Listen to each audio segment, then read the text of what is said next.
Почему так долго? Надо было с бухгалтером кое-что обсудить. До 8 часов обсуждали. Так, ну дел много накопилось. А девушка в отпуск собирается. Надо до ее отъезда все было решить. Значит, новый бухгалтер у нас еще и девушка. Замечательно. Ну да, что? Что у нас на ужин? Борщ, котлеты. А вот это вот что? Не знаю. Это только что выпало из твоего кармана. Кто это писал? Ну, говорю же, не знаю. И вообще, что это такое? Список покупок. Хлеб черный, творог, ряженка. Но мы такое не едим. Ну, может быть, случайно чужую бумажку со стола прихватил. Ты дуру-то из меня не делай. Это твой почерк. У тебя что, появилась любовница? Это ты ей по магазинам бегаешь, да? Только не надо истерик, Тома. Кто она? Да нет у меня любовницы. Найду ее, уничтожу. Рожу кислотой волью, слышишь?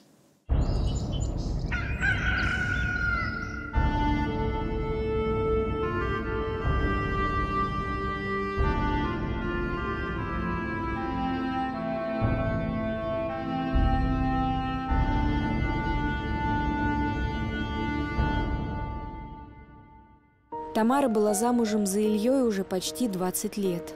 У них был 17-летний сын. И до последнего времени Тамара была уверена, что их браку ничего не угрожает. Однако после того, как Тамара обнаружила в кармане мужа чужой список покупок, уверенность Тамары растаяла без следа. Она и раньше замечала задержки Ильи на работе, однако только сейчас стала по-настоящему волноваться. У нас с Ильей общий бизнес. Ну, как общий? По факту мой. Мы его на деньги моего папы открыли. Только я делами последнее время совсем не занимаюсь. Дома сижу, а делами Илья занимается. Вижу, за отношения с мужем ты тревожишься. Да. Илья очень часто задерживаться на работе начал. Домой уставший приходит. На меня почти никакого внимания не обращает. В общем, относится ко мне как к какой-то домработнице, а не жене.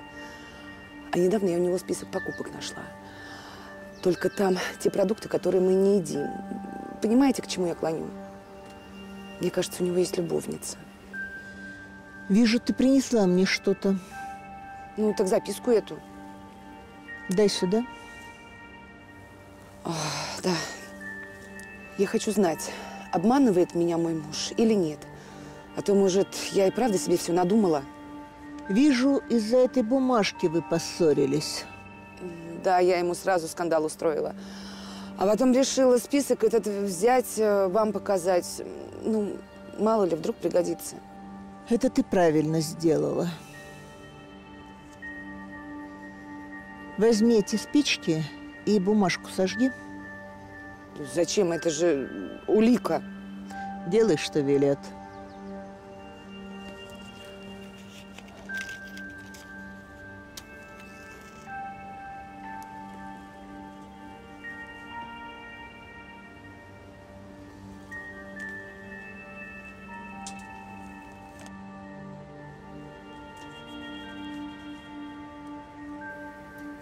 Ну что?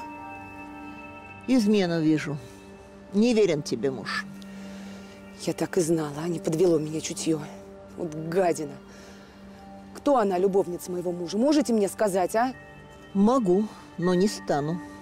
В смысле не станете? Иначе, вижу, беды ты натворить можешь. Да что за бред? Умерь свою злобу. Ну, хорошо. Я тогда сама узнаю. Не нужно тебе ничего знать. Себе же хуже сделаешь. Да как не знать-то?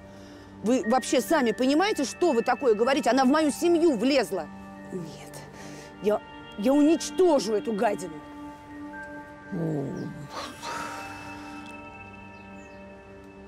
Прошло несколько дней.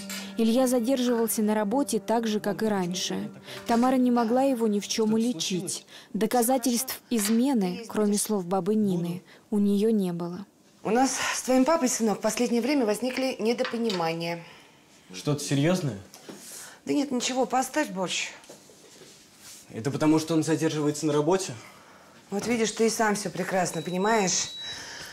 Мне кажется, сынок, у нашего папы появилась другая женщина. Да ладно, мам, не выдумывай. Это ж папа. То есть ты тоже считаешь, что я все навыдумывала? А может, ты его покрываешь? Так, мам, тормози. Только на меня сейчас не надо срываться, ладно? Нет, у него точно кто-то есть. Точно. То как это доказать? Детектива найми. А это мысль. Слова сына показались Тамаре хорошей идеей, и она сразу начала думать над ее реализацией.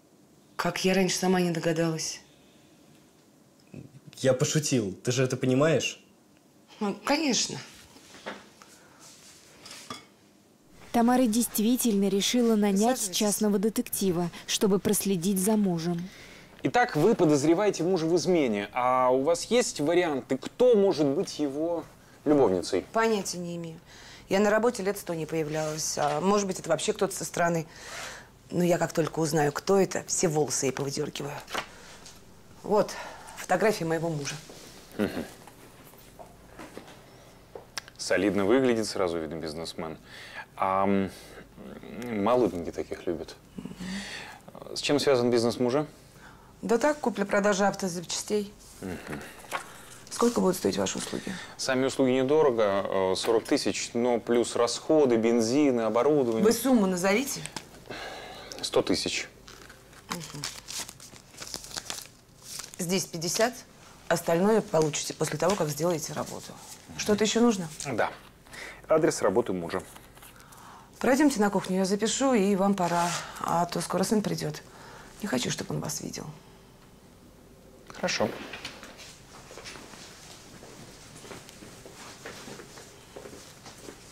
Прошло 5 дней. Детектив Семен по просьбе Тамары следил за Ильей. Он сообщал Тамаре о том, что результаты слежки есть, однако ничего конкретного пока не говорил.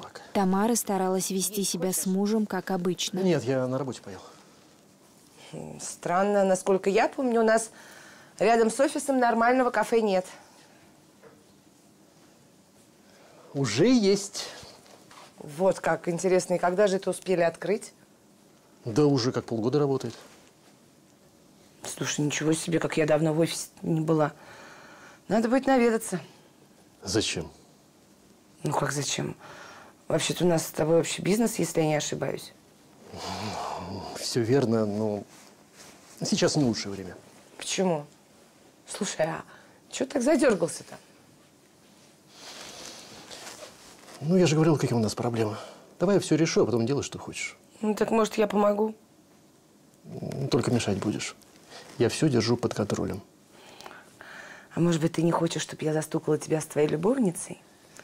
Вы что, работаете вместе? Ты неисправимый параноик.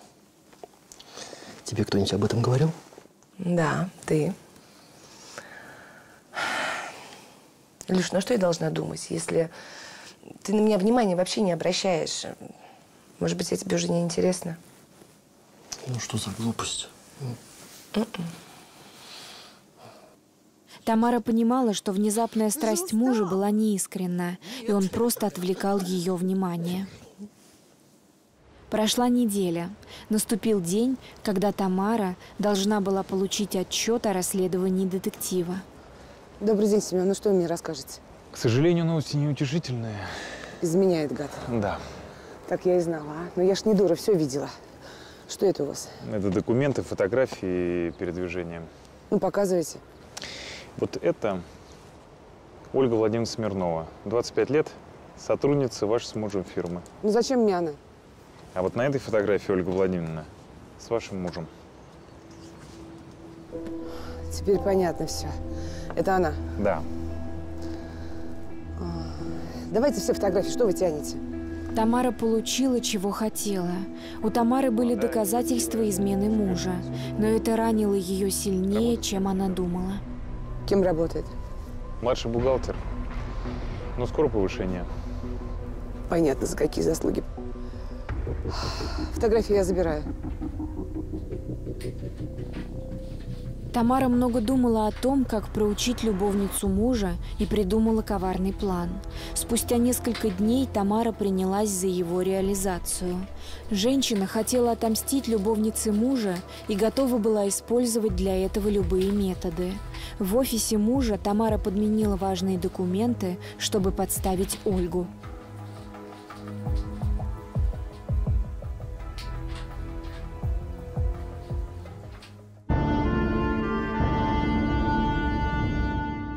Весь следующий день Тамара была воодушевлена и ожидала результата своих действий. Ты что такой мрачный? Да так, Ну, давай рассказывай. на работе неприятности. Какие? Ну, давай же говори, я ведь твоя жена и должна знать, что с моим мужем происходит. Да новая бухгалтерша кое-что напутала. Ну, судя по твоему лицу, это что-то очень серьезное. Да. Подвела нас под статью. Ничего себе. Я так перепсиховал, что пришлось раньше уйти.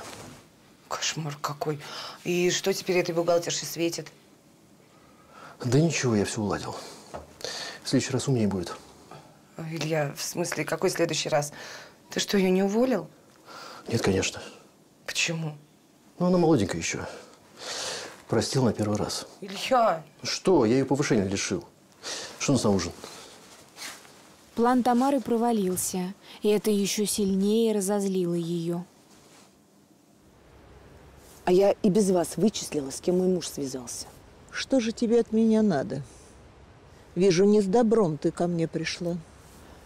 А я хочу, чтобы вы на эту гадину порчу навели. Самую страшную. Ну а что? Должна же я как-то свою семью защитить.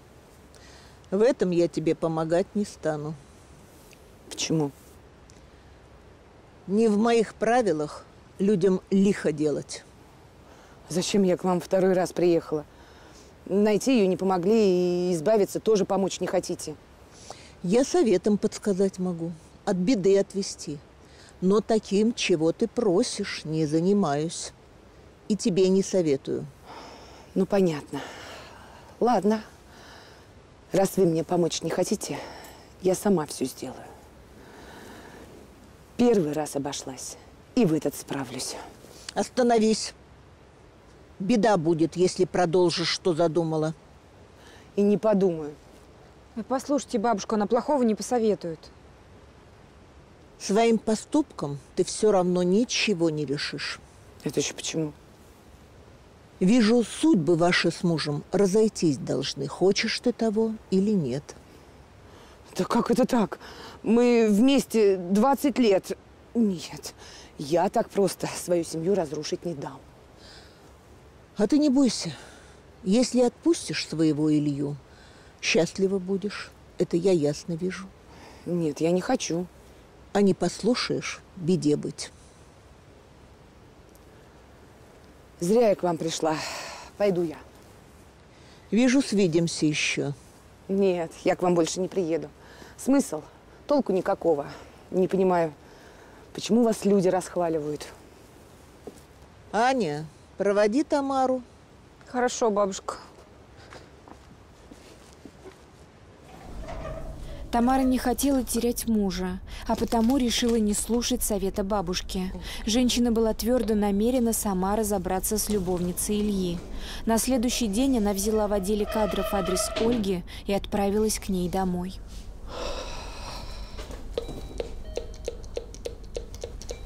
Тамара хотела выяснить с девушкой отношения, но вместо нее дверь открыл мужчина. Скажите, пожалуйста, а Ольга Смирнова здесь живет? Да, вам она зачем? Да так, поговорить надо. А вы, простите, кто? Муж. Даже так.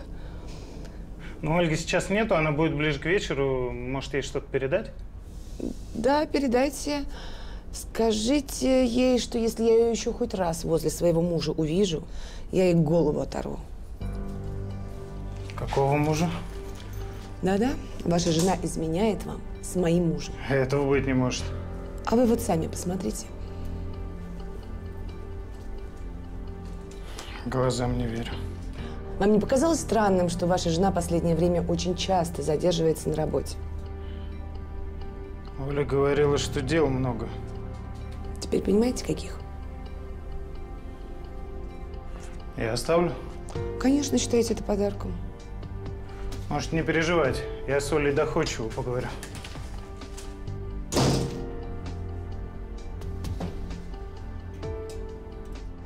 Прошло 2 дня. В тот день Тамара решила сходить к Илье на работу, чтобы лишний раз проверить мужа. У входа в офис Тамара повстречалась с Ольгой. Я здесь совсем не ожидала увидеть.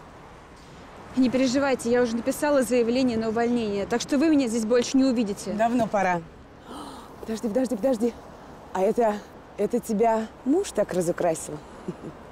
Мало. Я в тебя вообще гадину прибила бы. Ну за что? Сама знаешь. И вообще, зачем вы ко мне домой приходили? Мы теперь из-за вас с мужем разводимся. Так тебе и надо. А вот мужа твоего я поздравляю. Он теперь себе новую женщину найдет, нормальную. Прошел месяц. Ольга уволилась из фирмы Ильи. Тамара была уверена, что уничтожила любовницу мужа, и больше ей беспокоиться не о чем. Однако радость Тамары исчезла после того, как она увидела на рубашке Ильи следы губной помады. Тамара никогда не пользовалась помадой такого цвета.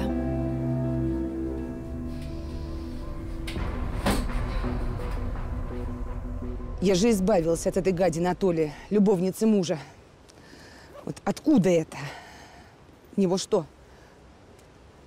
Другая любовница есть? А я говорила, что ты ко мне еще вернешься, помнишь? Да, я тогда, может быть, спылила. Вы извините меня, если что. Я зла на тебя не держу. Девушку-то, вижу, зря обидела. Эту Олю, что ли? Да так ей и надо. Ты девушке жизнь разрушила.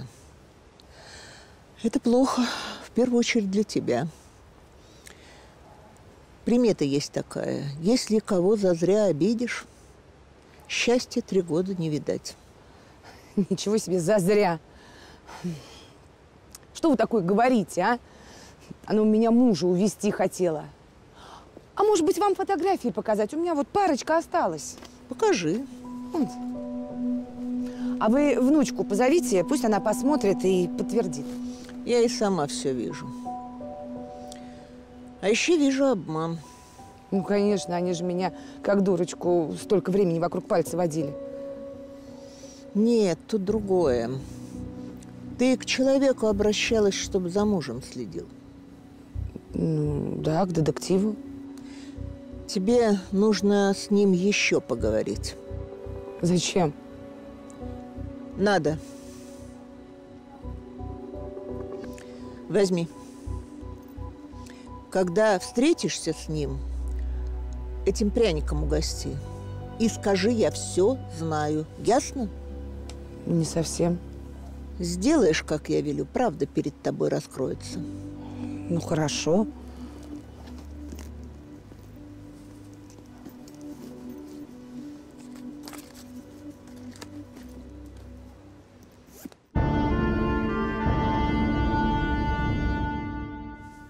На следующий день Тамара решила сделать так, как сказала бабушка, и договорилась с детективом о встрече. Я был очень удивлен, что вы мне позвонили. Вам снова понадобились мои услуги? Туша, выйди, пожалуйста, нам надо поговорить. Я же ем. Ничего, в комнате поешь. То не ешь в комнате, то ешь. Побурчи мне еще. А вы присаживайтесь.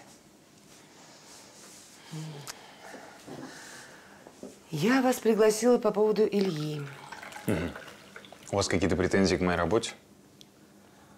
Вы угощайтесь.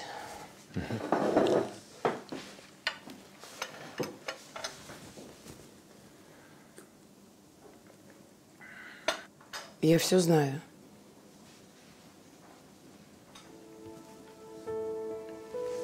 Муж раскололся. Да. Вы извините, я виноват.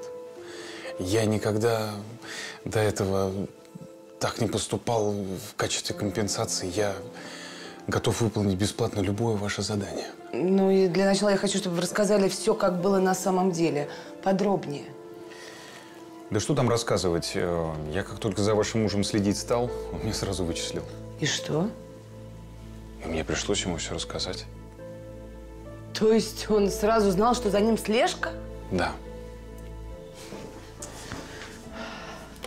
А почему вы мне раньше не сказали, а? Ваш Илья мне денег в 3 раза больше предложил. За что? За то, что я сделаю фотографию с этой Ольгой. Илья сам предложил. Если вы мне пообещаете, что этот инцидент останется между нами, я вам кое-что покажу. Ну, конечно. Идемте.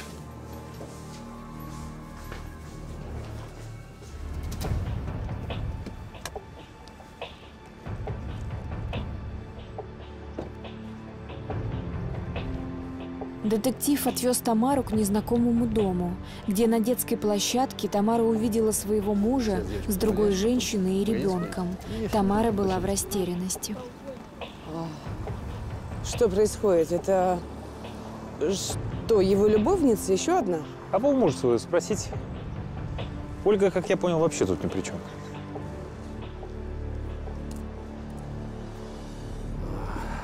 Что вы тут делаете? Сначала ты объяснись, Илья. Это кто? Я жду. Это моя семья. А мы с Антоном? Вы тоже? Ты урод. Сдал меня, да? Подожди. Это за какие-то деньги?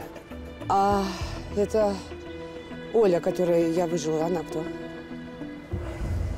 Просто сотрудница. Ты когда этого клоуна наняла, я сразу его вычислил. И понял, что ты на этом не остановишься. Будешь копать. Вот. Поэтому решил Олю подставить. Что значит подставить? Ну, я специально везде стал с собой на встречи брать. Обняла на камеру.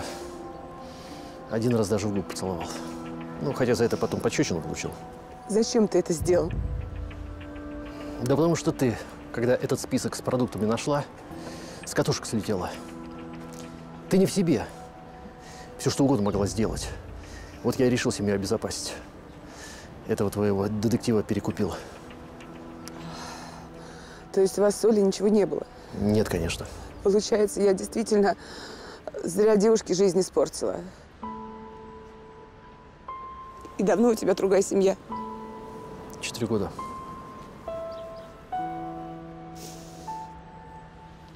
Надо было мне сразу все рассказать. Ты же истеричка. Я за дочку и Валю боялся. И потом, у нас же общий бизнес. Я не хотел все разрушать. Общий? Нет, ты ошибаешься. Не общий. Ты забыл, что он на деньги моего отца. Тамара развелась с мужем. Большая часть компании досталась Тамаре, но счастья ей это не принесло.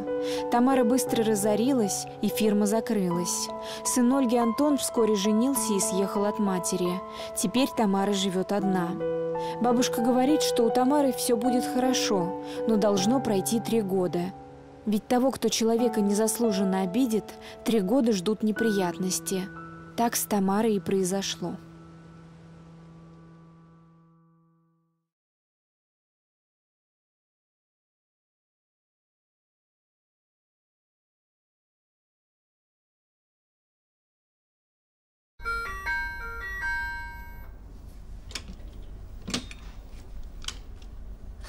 Привет! Как я рада, что я вас застала. А то у меня вашего номера телефона нету. Ну, ты чего, не узнаешь меня? Я Настя, твоя троюродная сестра. Девушка, я вас не знаю, вы ошиблись. Ну, как же? Ты же Валя, Валентина? Нет, я Ольга, и никакая Валентина здесь не живет. Как это? Я же хорошо помню этот адрес. Когда я была маленькая, мы сюда часто приезжали с мамой к Вале и ее маме. Ну, да и адрес у меня этот записан. Соколовская, 10, 4-й этаж, квартира. Да, 35. Девушка, мы эту квартиру 5 лет назад у мужчины купили. И он, насколько я знаю, тоже ее у кого-то купил. И потом продал, и уехал в Германию жить. Поэтому ваших родственников здесь точно нет. Что же мне делать? Я не знаю. Но я хотела у них остановиться. Ничем не могу помочь. До свидания.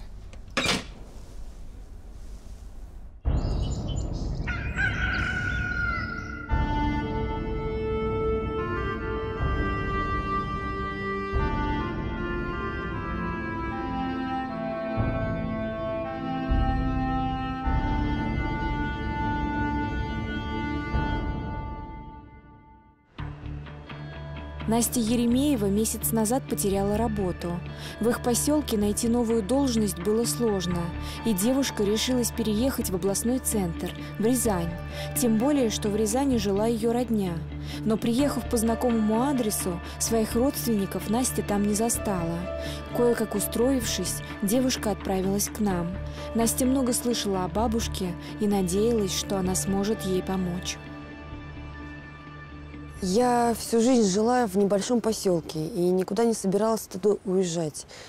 Конечно, там жизнь не сахар, но я человек нерешительный, всегда плыву по течению. А тут осталась без работы и подумала, все, пора что-то менять в жизни. У нас в поселке с работой тяжело, многие в областной центр уезжают, а остальные свое хозяйство ведут. Да, я вижу, подхватил тебя ветер перемен. Закрутит он тебя, да так, что потом долго помнить будешь. Но, надеюсь, это будут хорошие воспоминания. Разное может быть. Испытания тебя, вижу, ждут. Если ты их преодолеешь, потом до конца жизни счастлива будешь. Ну, трудностей я не боюсь, привыкла. Надеяться мне не на кого. Мама в прошлом году умерла, а отца не стало, когда я еще в 1 класс пошла. Из родни у меня только троюродная сестра Валентина. Она как раз в Рязани живет. Ну, я вот как только приехала, сразу к ней. Адрес у мамы в записной книжке был. Мы раньше всегда на школьные каникулы к ним в гости ездили. С Валей мы в детстве очень дружили, а потом как-то связь прервалась, много лет не виделись. А тут оказывается, что они еще и адрес давно сменили. И как их найти, я не знаю. Родню я тебе найти помогу.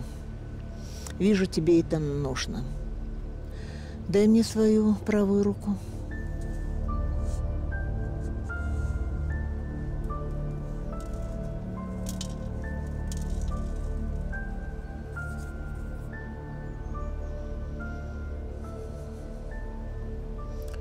На улице Садовой, в 35-м доме, твоя сестра живет. Поезжай туда, а дальше ноги тебя сами куда надо приведут.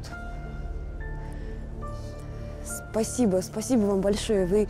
Вы мне очень помогли. До свидания.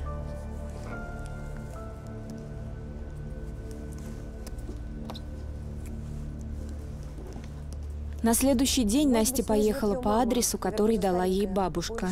Но в квартире никого не было.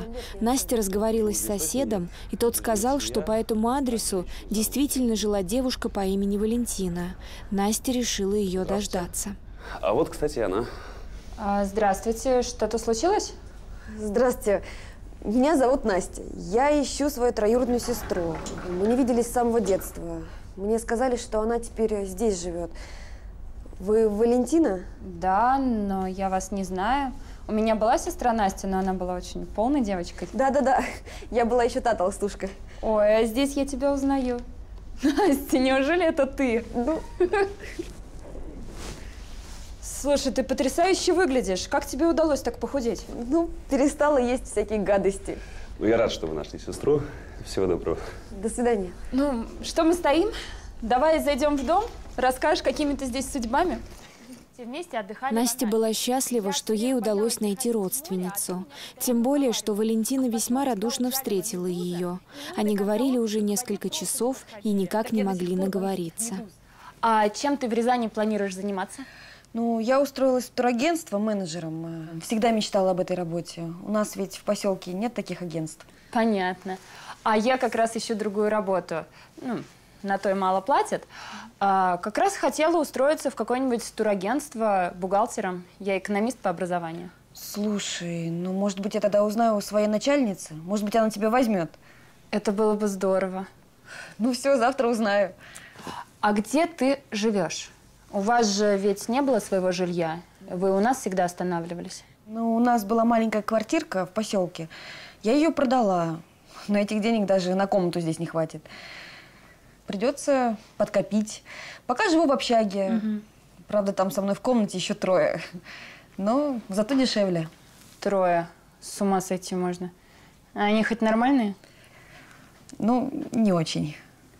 Слушай, а ты же за эти деньги можешь у нас пожить. Ну, бесплатно я пустить не могу, муж не одобрит. А сдать комнату могу. Я сейчас без работы, мне деньги нужны. Ну и тебе хорошо, люди свои, комната отдельная. Серьезно?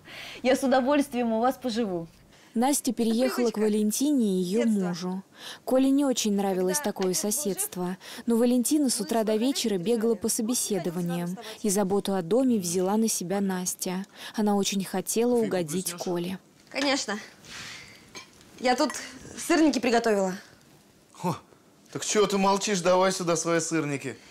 Так, а что на ужин приготовить? А знаешь, я пельмени давно не ел. Магазинные? Ну зачем? Домашних. Я просто сразу не поняла. Хорошо, будут пельмени. Так, я сегодня на работе до 4, как раз все успею. Так. Да, и твои футболки, рубашки я все постирала, погладила и в шкаф повесила. Хорошая ты хозяйка. Не то, что моя Валюха. Фигурка у тебя классная. Да какая там фигурка? Ладно, мне нужно идти на работу. До вечера. Прошла неделя. Настя полностью вела домашнее хозяйство. Валентина не любила ни гладить, ни убирать, ни готовить. Зато Настя легко находила на это время. После работы она обычно заходила в магазин и, нагруженная покупками, шла домой. Давайте помогу. Тяжелые? Спасибо. А мы так и не познакомились. Я Павел. Настя. Очень приятно. А знаете что, Настя, вы самая прекрасная соседка из всех. Как вы смотрите на то, чтобы как-нибудь вечером прогуляться по городу? Вы же здесь недавно? Устрою вам экскурсию. С удовольствием. Я еще особо нигде не была, только работа, дом, дом, работа. Ну и замечательно. Провожу вас до дома и обменяемся номерами.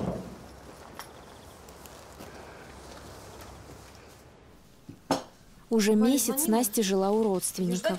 Ей удалось растопить лед в отношениях с Колей. Валентина нашла себе работу и полностью ушла в нее. Домой она теперь приходила только ночевать. Если бы не ты, я бы, наверное, с голоду помер. Ну, с голоду умереть я тебе не дам. Я обожаю готовить. Это я уже заметил. О, Валя что-то на рано. А мы на тебя ужин не готовили? Там на всех хватит. Я сегодня решила прийти пораньше, и у меня для вас сногсшибательные новости. Какие новости?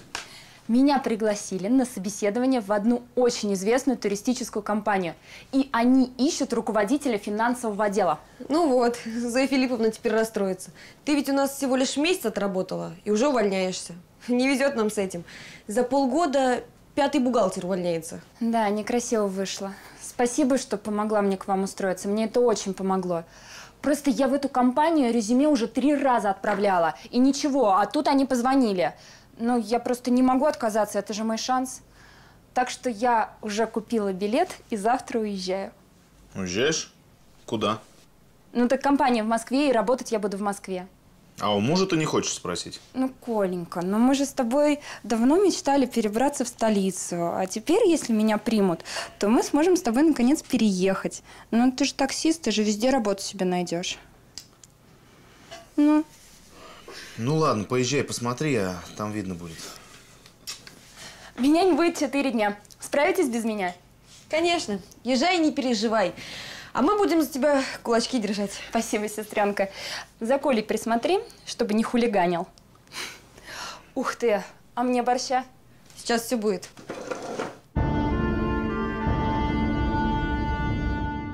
На следующий день Валентина уехала в столицу. Коля и Настя остались вдвоем. Ты чего? Ты что, с ума сошел? Тихо, тихо, ты чего разоралась-то? Я же вижу, что ты на меня запала. Ты что, нет? С стала бы ты мне просто так борщи варить.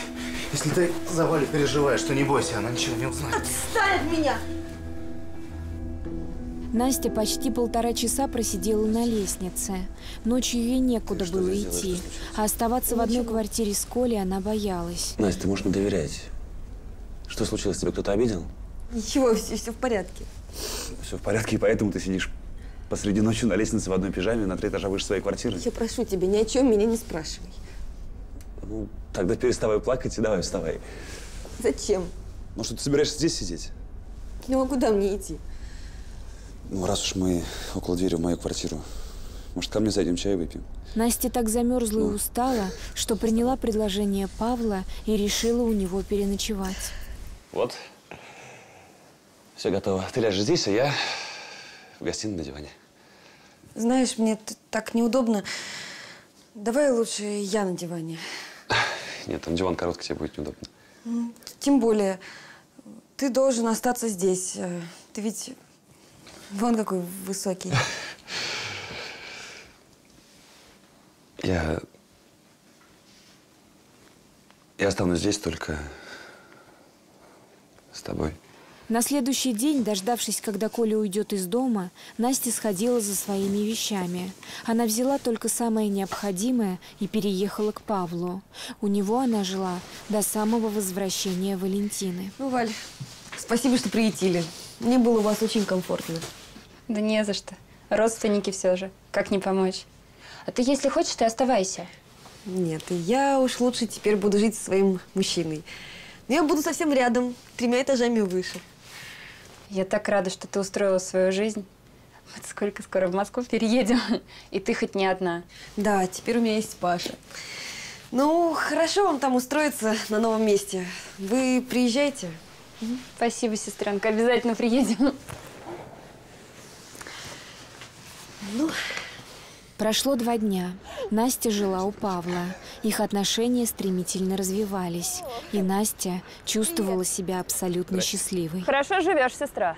Улыбаешься. Совесть не мучает? Ты чего, Валь? Ты когда мне деньги вернешь? Какие деньги? Не прикидывайся. Я правда не понимаю, о чем ты говоришь. Не понимает она. У меня в шкафу, в ящике с бельем, крупная сумма денег лежала. Мы с Колей очень давно уже копили на переезд. А ты же у нас хозяйством занималась. Ты же не могла не заметить деньги. Ну, я правда ничего не видела. Мало того, что мужа моего в постель затащила, еще и денежки решила прибрать, да? Ну это ладно. Он у меня любитель на сторону походить. А деньги-то ты мне верни. Я из-за тебя в Рязани оставаться не собираюсь. Ты что такое говоришь? У меня с Колей ничего не было. Я все знаю. Но на Колю мне плевать. Мне мои деньги нужны. Мы тебя в свой дом пустили, а ты… Вот уж не ожидала от тебя такой подлости. А вы, Павел, куда смотрите? Проверьте, может, у вас тоже что-то ценное пропало. Там было 300 000. Если ты мне их в течение 3 дней не вернешь, я заявлю в полицию.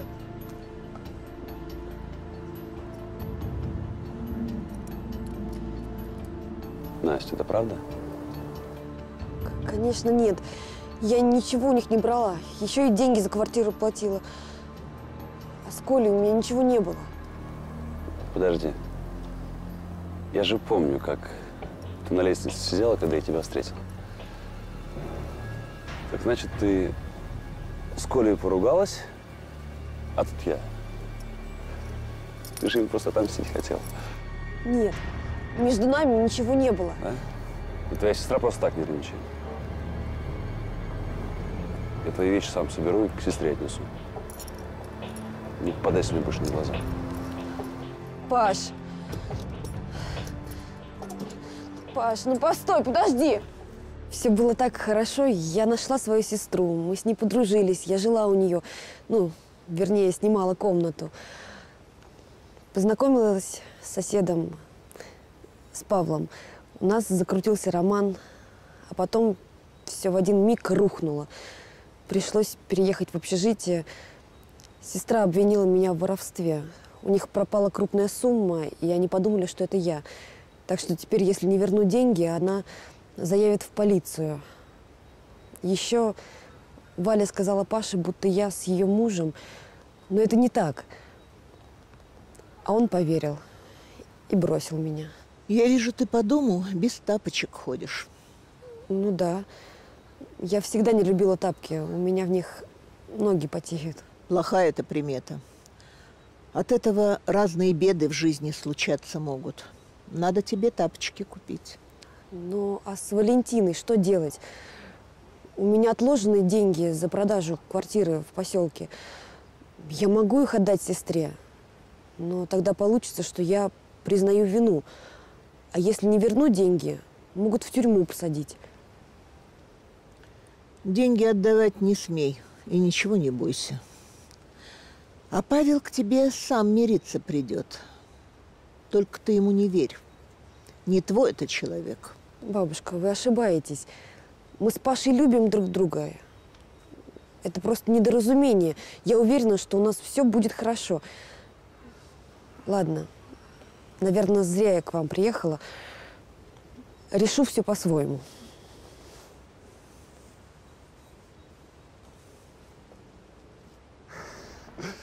Я много думал о тебе, о нас. Почти неделю Настя жила в общежитии. Она боялась, что Валентина заявит в полицию, но решила все-таки послушать совета бабушки и свои деньги Валентине пока не отдавать. А еще она очень тосковала по Павлу. Слушай, ко мне заходил участковый, расспрашивал про тебя. Я ему ничего не сказал, сказал, что мы давно не общаемся. Спасибо тебе большое. Ну, Валентина, она же… Слушай, она просто так не отстанет. Ей нужно отдать деньги. Нет, я понимаю, что ты ничего не брала, но она… У меня есть деньги в банке за квартиру. Я, конечно, могу ей их отдать. Настя послушалась Павла. Она сняла у себя со счета 300 тысяч и отдала их Валентине. Та даже не стала слушать объяснения Насти. И на следующий же день сразу уехала в Москву вместе с мужем. А Настя вернулась к Павлу. Девушка была уверена, что их счастью теперь ничего не угрожает. Прошло 3 дня. Утром Настю разбудила незнакомая женщина. Павла в квартире не было. Вы меня слышите? Вы кто такая? Да это я у вас хочу спросить. Вы здесь кто такая? Я девушка Паши. Понятно. А я хозяйка квартиры. И Паша про вас мне ничего не рассказывал. Может, вы мошенница какая? Документы есть у вас? Да, документы сейчас там. Я в Рязани недавно. Так, Павел сбежал, наглец. Но, в принципе, до него мне нет никакого дела. Раз вы его девушка, теперь будете оплачивать мне квартиру. Он мне за 3 месяца задолжал. Как? Даже слышать ничего не хочу. И паспорт вам отдам только после того, как мне заплатите.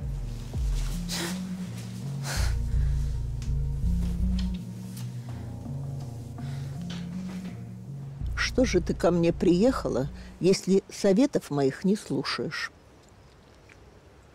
Я тебе новые тапочки велела купить, а ты, я вижу, так и не купила. Да какие тапочки? Мне сейчас совсем не до этого. Я вообще не понимаю, что произошло.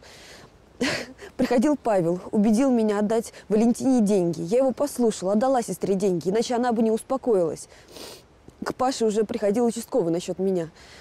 Валя уехала с мужем в Москву. У нас все было хорошо.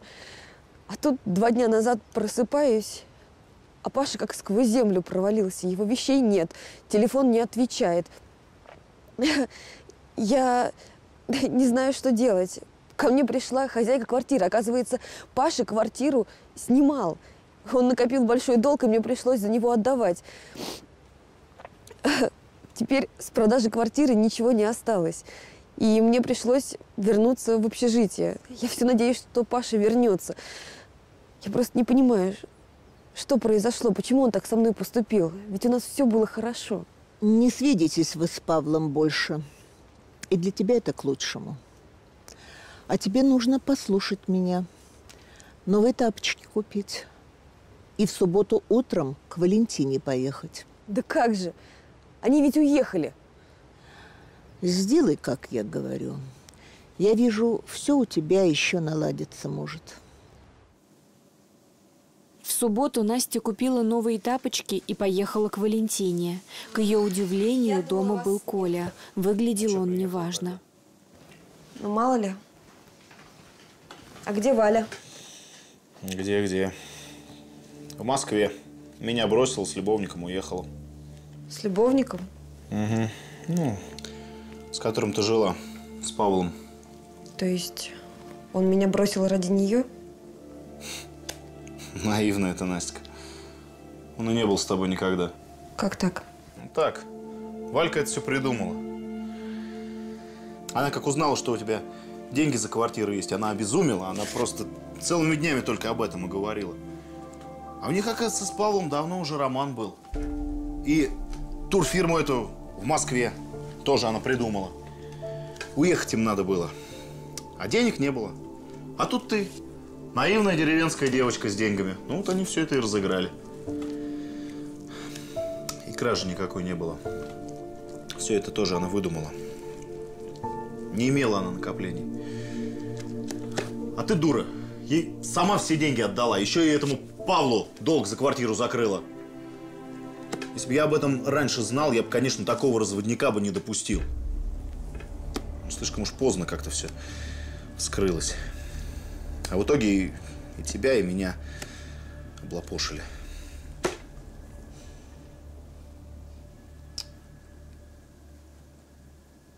А ты знаешь, я ведь Валю уже давно не люблю.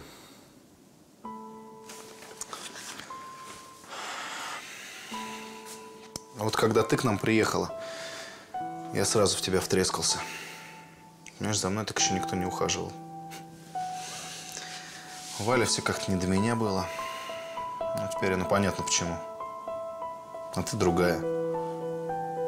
И фигура у тебя хорошая.